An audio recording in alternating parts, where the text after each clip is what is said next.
咱再来看云林县的刺桐乡过去种真侪杨桃，也毋过因为农民拢老啊，一寡40-50担的杨桃树拢互撤掉，改种别项。种杨桃的面积剩无到30公顷哦。在地农会为着要鼓励民众将杨桃种转来，未来会来协助杨桃加工哦，卖来加强超商的通路，赚的钱会来增做基金回归给农民。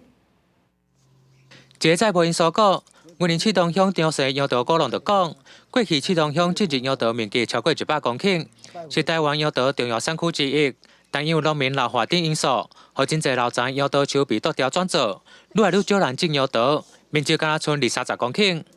凊彩就种了，要种2-3年后才有才开始收了。即摆囡仔拢无人咧做咧，咧做事的。你所有看到的是拢老伙仔，囡仔拢无人咧做事。为着要让杨桃稳定的产销，刺桐农会拆出歪毒树农会新植计划，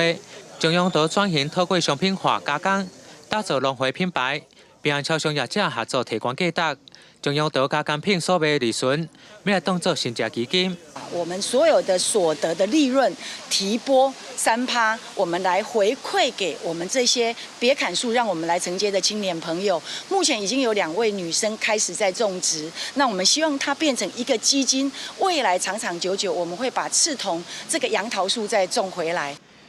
刺桐乡农会表示，过去在地农民种杨桃，上网了对产销问题影响计销收入，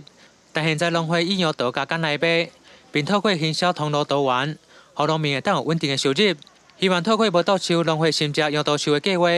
互刺桐乡的杨桃产量恢复以往，继续向云林报道。